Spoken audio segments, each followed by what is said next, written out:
Bueno, estamos con el legislador Gonzalo Ruanova por el encuentro por la democracia y la equidad, sería el Frente Sabatelista en la legislatura, ¿no? Exactamente, en la Ciudad de Buenos Aires. En la ciudad de Buenos Aires. Bueno, contanos un poco, el jueves va a ser la sesión, es extraordinaria por el presupuesto, y qué ejes se van a tratar ahí. Sí, desde diciembre que venimos discutiendo el presupuesto, en diciembre el macrismo tal como envió el presupuesto no logró aprobarlo, porque viene repitiendo un presupuesto que lo viene preparando desde el año 2007, en los diferentes momentos que ingresa el presupuesto en la legislatura, donde se repite un esquema de ganadores y perdedores que nosotros consideramos que no es el correcto. Si uno mira lo que se gastó durante el año 2010 y ve que la partida que está destinada para mantenimiento de escuelas o para mantenimiento de hospitales o para la partida que está destinada al mantenimiento de vivienda, en ninguno de los casos fue ejecutada más allá del 50% de lo que tenía previsto, y como diferencia de eso lo puede comparar con lo que es la partida para presupuesto, lo que es la partida para publicidad, que se sobre ejecutó y sobre 120 millones que tenía aprobado se gastaron casi 180. Uno entiende que el presupuesto, que el macrismo eleva a la legislatura y después, con más gravedad, el que ejecuta, no toma las reales prioridades que tiene la Ciudad de Buenos Aires. Digo, venimos de un año donde tuvimos un conflicto muy grande con el tema de la vivienda respecto al parque indoamericano, y venimos de un conflicto muy grande en educación, donde tuvimos casi 28 días con los colegios tomados. Si hoy uno mira lo que el macrismo ejecutó en esas dos áreas, uno entiende por qué los conflictos son consecuencia de que el Estado no está en ese lugar.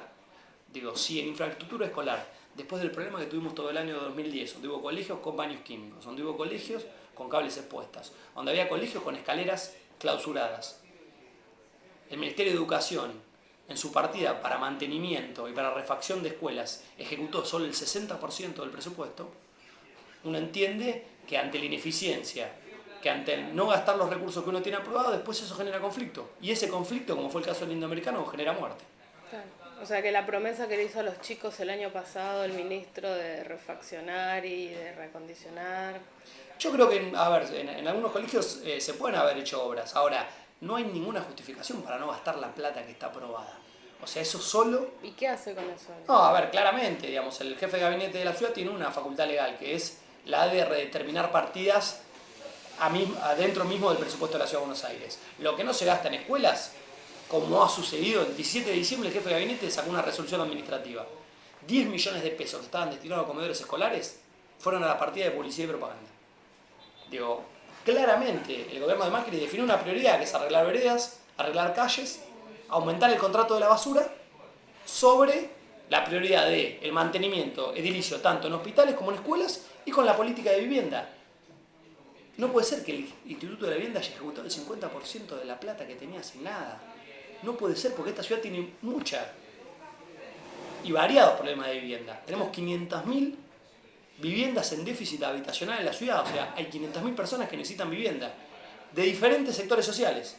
Digo, vimos muy latente lo que fue a fines de año el conflicto indoamericano, pero también tenemos un problema muy grave de acceso al crédito hipotecario. La clase media de la Ciudad de Buenos Aires le es imposible acceder al crédito hipotecario en la banca pública ni en la banca privada, por ingresos o por requisitos. Claro, eso era lo que te iba a preguntar, porque por lo general, digamos, siempre se enfoca a los sectores más bajos de la sociedad, pero también hay un gran porcentaje de votantes que alquilan en la Ciudad de Buenos Aires y alquilan de toda la vida un departamento y no pueden acceder a un crédito, no pueden acceder a un plan de viviendas o sí, lo que fuera, ¿no? Y que además eso requiere sí o sí la presencia muy agresiva del Estado. Mira, el sector bancario este año, el año 2010, si vos ves las utilidades, los bancos ganaron 11.000 millones de dólares. Digo, ¿en qué ganaron? Ganaron en tarjetas de débito y en tarjetas de crédito. Si esa ganancia, si esa utilidad que tienen los bancos no se vuelca al crédito hipotecario para el acceso a la primera vivienda y para el acceso a la primera vivienda de familias de entre 18 y 35 años que no pueden salir de la casa de sus padres, y si no se vuelca al crédito industrial para sostener la reactivación económica y para sostener el nivel de productividad de las industrias, la verdad que estamos financiando a un sector que gana mucho y que arriesga muy poco, que son los bancos. Entonces, en eso hay que ser absolutamente agresivos desde las herramientas que tiene un Estado. No puede ser que el Banco Ciudad te pida los mismos requisitos que te pide cualquier banco privado. Claro. No puede ser que no exista en la Ciudad de Buenos Aires un fideicomiso que permita para los jóvenes y para la familia de la Ciudad de Buenos Aires que el Estado actúe como garante que muchas veces no tienen los jóvenes la garantía para poder acceder a la primera vivienda. Claro. Digo, y eso requiere que haya un Estado pensando en eso, y no pensando en un contrato de la basura que arrancó en el 2007 en 700 millones y hoy está en 1500. Digo, si vos ves que la transferencia de recursos públicos hacia los actores privados en esta Ciudad de Buenos Aires cada vez es más grande y cada vez sentís que quien tiene que defender los intereses del Estado, que son los funcionarios públicos, lo hacen con una fuerza que no es la suficiente y se sienten en una mesa y no defienden los intereses del Estado, vos sentís que el Estado de la Ciudad de Buenos Aires está construyendo y además está acentuando esta idea que en Buenos Aires conviven dos ciudades. Si vos mirás los índices que hay de Buenos Aires para el sur y de Buenos Aires para el norte, ¿entendés por qué se da el conflicto en el indoamericano? Claro, vos habías presentado un informe muy acabado, digamos, con respecto a las diferencias entre el norte y el sur. Sí, porque además, la verdad, lo que más indignó de ese conflicto, en el momento del mayor conflicto, en el momento donde hay enfrentamiento entre vecinos, donde después de la actitud irresponsable y criminal de la policía metropolitana y federal en la actuación de lo que fue el desalojo, vos mirabas los índices del lugar y entendías por qué estabas en esa situación. En esa comuna es la comuna 8, es Villa Riachuela, Villa Lugano y Villa Soldati. Viven 186.000 personas. De cada 1000 pibes que nacen ahí, 13 se mueren por desnutrición infantil. El 27% de los hogares está en situación de hacinamiento en esa comuna. Sí, Filmus el otro día decía que ahí está el índice más alto de mortalidad infantil del país. Absolutamente, y además lo grave de eso Locura. es, digo, tenés sumado a la situación social y al índice de desnutrición infantil, el 25% de la población tiene problemas de empleo, un 10% está desocupado y un 15% subocupado. Si a eso el Estado le responde con las declaraciones xenófobas y racistas de Macri diciendo que el problema era la inmigración o que el problema era que la inmigración no tenía, que era una inmigración de baja calidad, es una respuesta irresponsable, xenófoba y además racista, porque además los números no indican eso. Digo, vos mirás, digo, y la inmigración de los países limítrofes de la Ciudad de Buenos Aires no solo que no aumentó, sino que disminuyó. Y además, históricamente, Buenos Aires ha sido un lugar de inmigración interna. ¿Por qué? Porque mucha gente de las provincias viene a trabajar y es la fuerza productiva de esta Ciudad de Buenos Aires, a nivel turismo, a nivel industrial, a nivel servicios. Y Buenos Aires siempre, y la ciudad se caracterizó por tener un servicio de salud que sostenía eso, un nivel educativo que le permitía a cualquier persona que vive en la Argentina o que es integrante del Mercosur poder estudiar en nuestros colegios y tener además un sistema de vivienda que permitiera a que con esfuerzo, trabaja día a día, que es la mayoría de esa zona, pudiera acceder a una vivienda digna. Bueno, hoy eso no existe.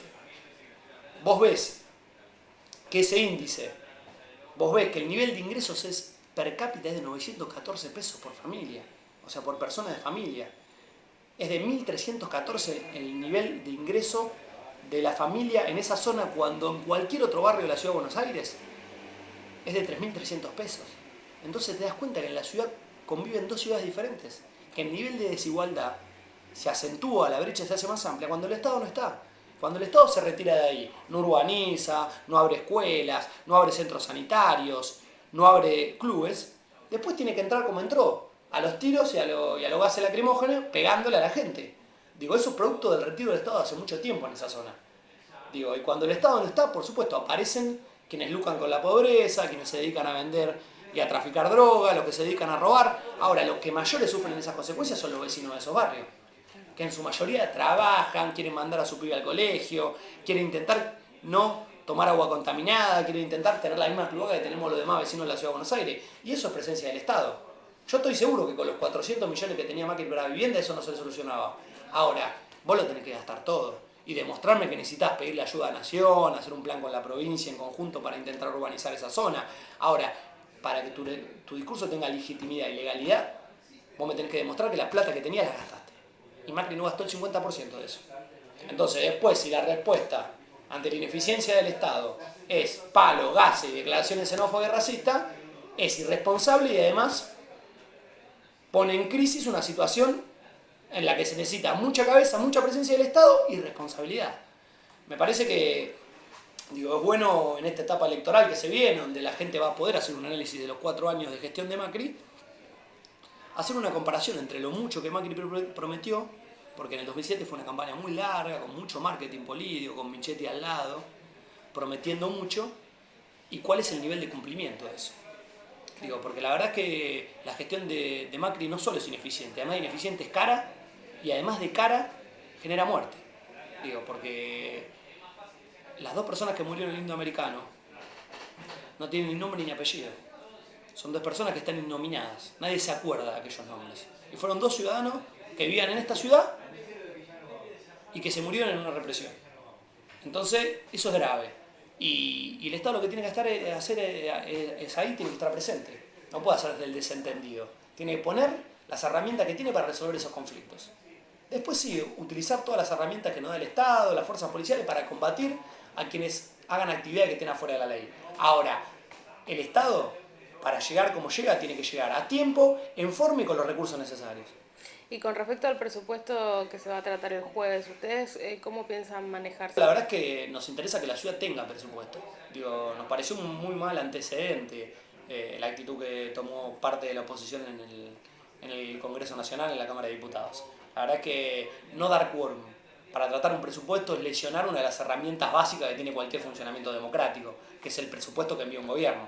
Ahora, estamos seguros que no queremos este presupuesto.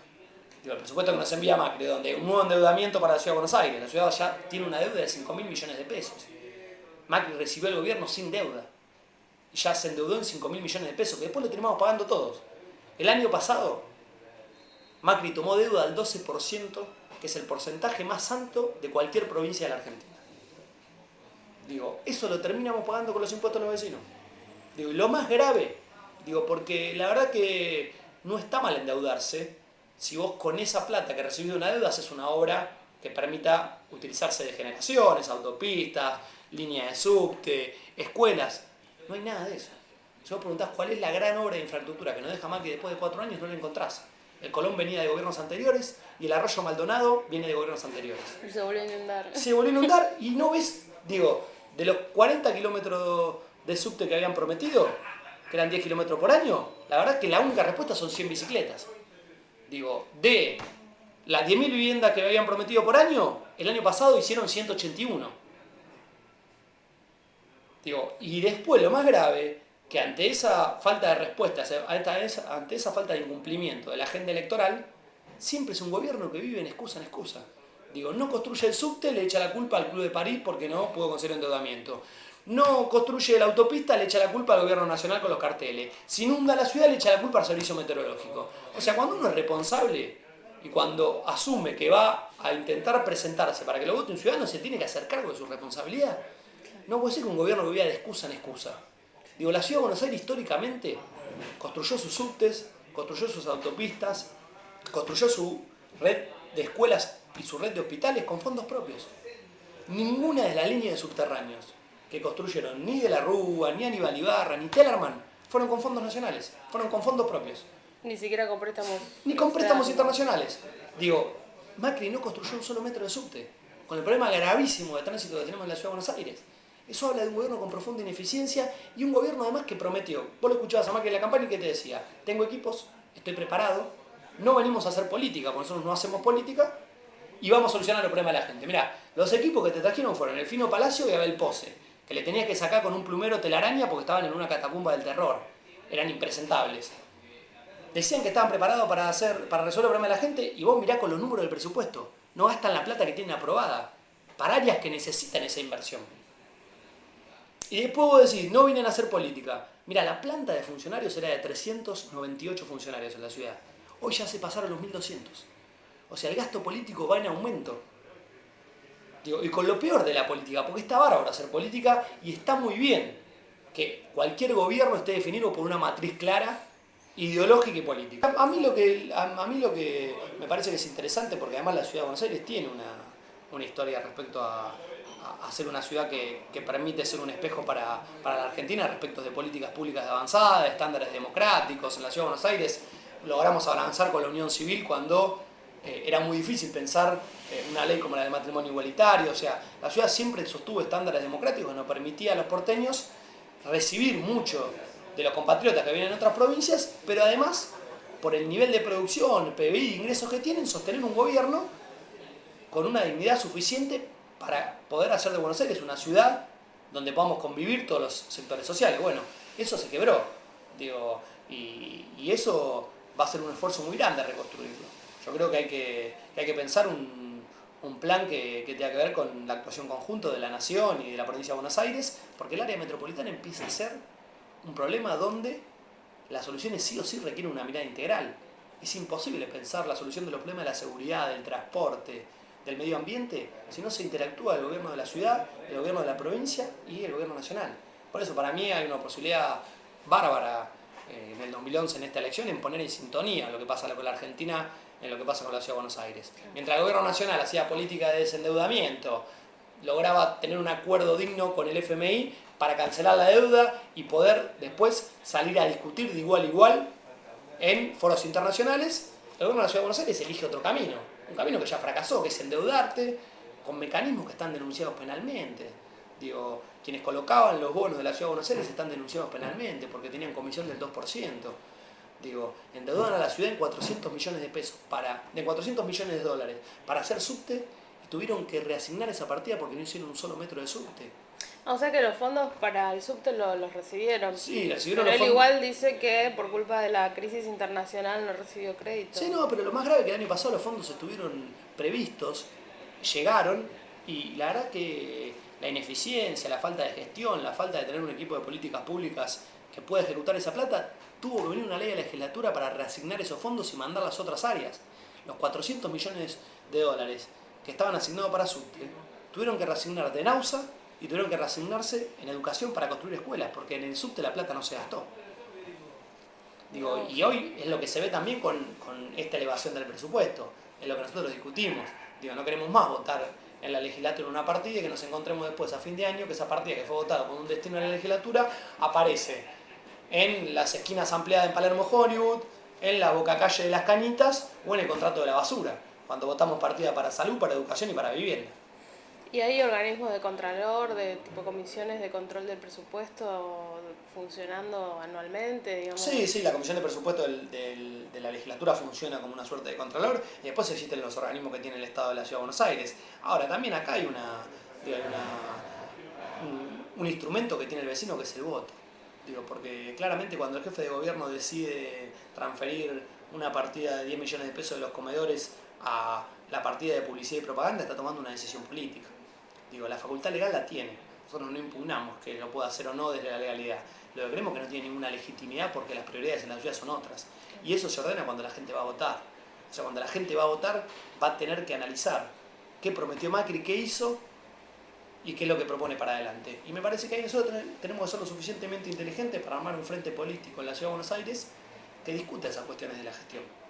Que tenga la suficiente inteligencia para armar una propuesta plural, amplia, generosa y además con mucha densidad de gestión. Digo, hay que transmitirle a los porteños que la ciudad se puede gobernar mucho mejor que es lo que está gobernando. Se puede gobernar con un sistema de educación, de salud y de vivienda que recete las prioridades que necesitamos, pero que además se puede discutir un modelo de seguridad democrático que nos permita vivir más seguros, porque sin duda la ciudad más segura es la ciudad más justa. Digo, si nosotros seguimos consolidando esta diferencia entre el norte y el sur, no hay sistema de alarma, no hay rejas, no hay nada que alcance. Necesitamos construir una ciudad justa para que se vuelva una ciudad segura. Y en esa ciudad segura, que los organismos que se encargan de la conflictividad, como es la justicia y la policía, actúen con un criterio democrático y de participación, que es la mejor manera para construir las soluciones a los problemas que existen hoy reales. El otro punto que quería hablar era el tema de los vetos. Vos habías hecho un informe con respecto a los 76 vetos que había firmado Macri con decretos, digamos. Y bueno, los más resaltables eran los que tenían que ver con el espacio cedido que iban a ceder, que se aprobó en la legislatura en la localidad de Morón para una construcción de un centro arqueológico, educativo, de recreación. Y el otro era, creo que era el de vivienda. Sí, el de vivienda, el plan de gente en situación de calle. Hay lo movilización más, de calle. lo más grave de... Pero hay 14 vetos a leyes que tienen que ver con espacio público a la vez, digamos, o con publicidad y demás. ¿Por qué son 14? O sea, esos 14 que... A ver, ahí me parece que habla del doble discurso y del doble estándar que tiene Macri para decir una cosa y hacer absolutamente lo contrario. O sea, vos lo escuchás a Macri hablar de lo que pasa a nivel nacional y habla de la falta de consenso, de la falta de institucionalidad, de que no funcionan los poderes, de que estamos en una vetocracia. Digo, todo ese discurso de institucionalidad, el discurso de las formas, el discurso de que no te permiten cambiar nada, es un discurso vacío de contenido. Si vos en la Ciudad de Buenos Aires vetaste 76 leyes, la mayoría con contenido social y con contenido participativo, y con un agravante más. De esas 76 leyes, 69 fueron votadas por su propio gobierno. O sea, no es que se le ocurrió a una legislatura poner palos en la rueda, ni complicar la gestión de Macri, ni no trabajar una ley con consenso. Cada ley que sale de la legislatura tiene un trabajo donde hay que consensuar. En esta legislatura las mayorías y las minorías, ninguno tiene una mayoría necesaria para sacar leyes solos. Entonces son leyes que se trabajan. Se vetaron 76 leyes, 69 fueron votadas por su propio bloque. Y lo más grave es que muchas de esas leyes empoderaban de derechos sociales a ciudadanos de la Ciudad de Buenos Aires. O sea, las leyes de participación que hacían controlar la publicidad oficial. Digo, la verdad que es de la peor práctica de la política. Macri, ¿qué hizo? Hizo la campaña del 2007 y todo con un color, que es el amarillo. Cuando asume en diciembre, o casualidad, el que se designa como institucionalista, el que se designa como el que le gusta cuidar la forma, ¿qué hace? Convierte el color de su partido político, el color de su campaña electoral en el color oficial del gobierno de la Ciudad de Buenos Aires, que es el amarillo. Digo, la verdad que si lo hubiera hecho cualquier otro intendente de cualquier municipio, hubiera sido un escándalo. Cuando siempre fue el color verdecito manzana. Es que además tiene que ser un color institucional, que se define institucionalmente y no cambia de acuerdo al partido que viene o se va. Claro. Y más cuando hay un jefe de gobierno y cuando hay un líder político como Macri, haciendo alarde constante por los medios de la forma de la institucionalidad, del consenso y de que no se pueden alterar las reglas de juego. Digo, la peor práctica política, poner el color de tu fuerza política al color del Estado. Bueno, cuando quisimos regular eso, Macri lo vetó. Cuando quisimos regular cómo se distribuía la pauta oficial, Macri la vetó. Cuando quisimos regular la posibilidad que en la ciudad de calle, que en la ciudad de Buenos Aires la gente está en situación de calle, tenga un sistema especial para censarlos, para atenderlos, Macri la vetó. Cuando queremos regular algo tan básico y además esencial como que es que el boletín oficial se siguiera imprimiendo. Hoy vos querés acceder al boletín oficial en la Ciudad de Buenos Aires y es un deporte de aventura. Es imposible, porque están todos los mecanismos generados para que el boletín oficial no se vea, que es el mecanismo por el que se publicitan los actos y hechos de gestión. Bueno, Macri vetó esa ley.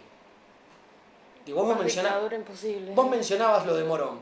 Lo de Morón era algo que en la Ciudad de Buenos Aires solo tenía que permitir los terrenos que están en Morón, que hoy se encuentra ubicada la mansión Seré, que fue un ex centro clandestino de detención, que el municipio de Morón, durante la gestión de Sabatella, la recuperó para hacer una casa de la memoria, que permitió que el equipo antropológico hiciera búsqueda de restos para permitir seguir peleando por la identidad. En ese parque, que es un parque de 26 hectáreas, las tierras correspondían a la Ciudad de Buenos Aires. La ciudad las otorgó con cargo a Morón para que hubiera actividades recreativas, culturales, que permaneciera la mansión Seré, y nosotros le agregamos a eso la posibilidad de que se construyera un colegio público de gestión estatal, que era una demanda histórica del municipio de Morón. Necesitaba una escuela media que hoy alquila, poder hacer una escuela propia. Que en la ciudad no gastaba un solo peso de su capital ni de su presupuesto para eso. La escuela la construía el Ministerio de Educación Nacional y la administraba Morón. Macri vetó esa ley. Digo, es grave cuando vos con un discurso decís una cosa y cuando te toca gobernar haces otra. Me parece que por supuesto, a veces esto tiene poco rebote mediático. Digo, vos sentís que si hubiera hecho en cualquier otro lado hubiera aparecido la palabra escándalo repetida 500 veces y eso no ocurre. Y me parece que uno tiene que tener la suficiente coherencia y la suficiente continuidad para denunciar estas cosas, porque lo grave en esta situación, además de la acción misma, es el doble discurso. Digo, me parece que a la Argentina y por lo menos a los que somos de mi generación nos costó mucho discutir determinadas cosas. Y para mí la verdad que es un avance inmenso lo que pasó del 2003 para acá y uno de los avances más grandes y que uno valora y que además está dispuesto a defender es esta posibilidad de que en tensión se crece. Digo, que cuando hay conflicto de intereses, cuando hay discusión, cuando hay gente en la calle, cuando uno se permite discutir con la democracia no solo encerrada en legislaturas, en cámaras o en gobiernos, sino que se permite discutir en la calle, quedó demostrado que se crece. Esta era una Argentina donde el 53% estaba en estado de pobreza, donde la desocupación era más importante que la población económicamente activa y donde los índices sociales hacían que creciera cada vez más la indigencia. La verdad que el modelo de crecimiento en discusión, en tensión, nos permite hoy poder estar discutiendo cómo se distribuye la riqueza. Falta mucho, por supuesto, falta un montón. Ahora, la verdad que es un paso enorme.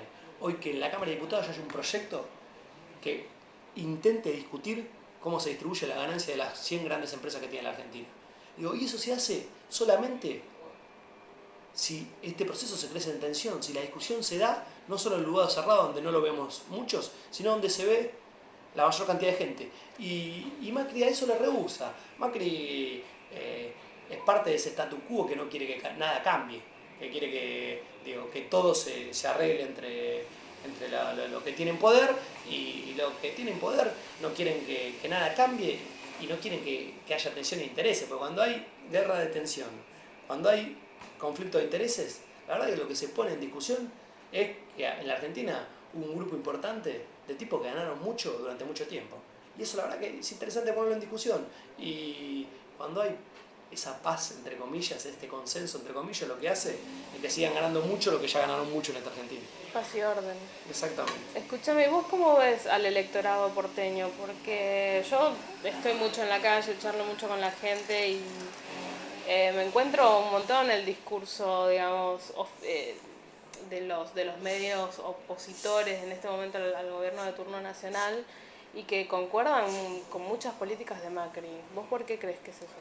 A mí primero uno no debe dejar de reconocer que si bien hay un cambio también en la sociedad, todavía sigue habiendo un sector importante. Igual ahí me parece algo importante. Primero no hay que dejar de reconocer, y me parece que, yo claramente en el 2007 fui en oposición a Mauricio Macri, tengo una opinión formada que es pública sobre las condiciones, digamos, de Macri como jefe de gobierno y de Macri como dirigente político de la Argentina. Ahora es cierto que generó mucha expectativa en la ciudad. Macri logró la primera vuelta un 42% y en la segunda casi un 60%. Entonces me parece que a una importante cantidad de porteños el discurso de Macri que habíamos hablado anteriormente le penetró. Llegó, le generó expectativa por diferentes circunstancias, pero eso hay que analizarlo con mucha inteligencia. Lo que es cierto es que hoy, vuelvo a repetirte, yo creo que el porteño iba a analizar lo que Macri prometió y lo que Macri le devolvió. Me parece que ahí hay una oportunidad respecto a si Macri cree las excusas, si el porteño le cree a Macri las excusas que pone por no haber cumplido la agenda que prometió, no haber hecho las 10.000 viviendas por año, no haber hecho los 10 kilómetros de subte, no haber ordenado el tránsito, no haber hecho una policía acorde a la necesidad que tiene la Ciudad de Buenos Aires. Y me parece que ese es un debate donde los que estamos de este lado, del campo nacional y popular, de los sectores progresistas, de este proyecto que por lo menos nos sentimos parte desde el 2013 en la Argentina, este rumbo que abrió Kirchner y que continuó Cristina, me parece que es un debate muy intenso y que está muy bien darlo. Y creo que en ese debate uno tiene que intentar esclarecer con las mayores herramientas que tiene, porque, no, como vos decís, a lo mejor es difícil que en un medio se plantee, en una etapa los 76 vetos de Macri. Es difícil encontrarlo. Pero hoy tenemos mucho mecanismo. Creo que hay que utilizar todas las herramientas que tenemos para por lo menos brindar la información con los números objetivos de lo que se gasta en educación, lo que no se gasta, lo que se gasta en basura y cómo se gasta, saber por qué lo que está destinado a hospitales no se gasta, por qué la designación de funcionarios políticos se cuadruplicó en la gestión de Macri. Eso hay que ponerlo sobre la mesa. Cuando la gente va a votar eso lo va a mirar. Me parece que esa es una responsabilidad, lo que tenemos hoy la posibilidad de ocupar algún lugar en esta legislatura, lo que tienen la posibilidad de ocupar algún lugar en el gobierno nacional y también de muchos de nosotros que somos militantes. Intentar discutir esto.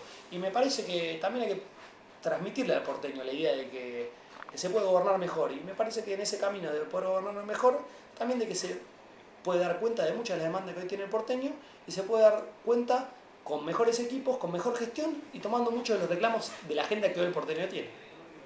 Y para ir cerrando, con respecto a las elecciones, ¿ustedes estarían haciendo un bloque con el Frente para la Victoria? ¿Cómo se estaría...? Sí, nosotros estamos muy convencidos, digo, a partir de este diagnóstico que tenemos de la gestión de Macri, que la responsabilidad de cualquier fuerza que en esta ciudad de Buenos Aires, digamos, decida acompañar el rumbo que se abrió en el 2003, que se considere progresista, cualquier fuerza que se considere del campo nacional y popular, la responsabilidad es armar un frente político para enfrentar a Macri o al candidato que Macri elija.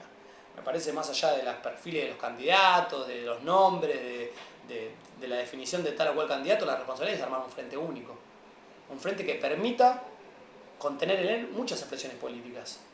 No solo de las fuerzas tradicionales que acompañan al gobierno, sino de un montón de otras identidades, de movimientos sociales, de grupos cooperativos de esta ciudad de Buenos Aires, que nos permitan demostrarle al porteño que hay otra forma de gobernar y que esa forma de gobernar está relacionada con las necesidades que el porteño hoy tiene. Yo creo que es posible. Va a estar en nosotros. Creo que la responsabilidad histórica es armarlo. Y me parece que hay que poner a los mejores candidatos, a los que expresen el mejor conocimiento de la gestión y después tomar experiencias. Digo, si vos comparás lo que pasó en el Parque Indoamericano y lo que pasó en la Villa Carlos Gardel de Morón, te das cuenta que hay forma de resolver los conflictos, que no es solo meter palo y tirar gas lacrimógeno. Hoy ves cómo está la Villa Carlos Gardel de Morón y vos ves que eso, lo que era una villa, es un barrio urbanizado, con calles abiertas, con colegios, con iluminación, con red cloacal. O sea, se puede resolver la situación de la demanda de la Ciudad de Buenos Aires con la presencia del Estado, con la participación y además con una política pública clara. Y me parece que un frente político tiene que expresar eso. Creo que esa es la responsabilidad mayor que tenemos quienes en esta ciudad de Buenos Aires nos reconocemos como nacionales y populares, como progresistas y como parte de este rumbo. Es armar el frente político para enfrentar a Macri, para ganar la ciudad y para gobernarla bien.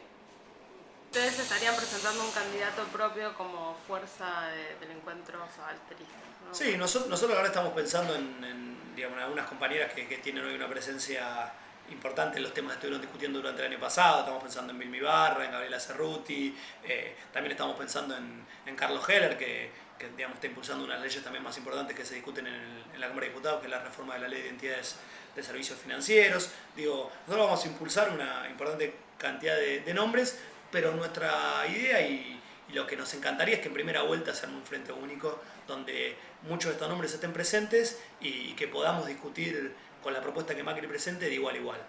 Creemos que la responsabilidad es armar una propuesta única y hacia ese camino estamos intentando llevar a las demás fuerzas políticas.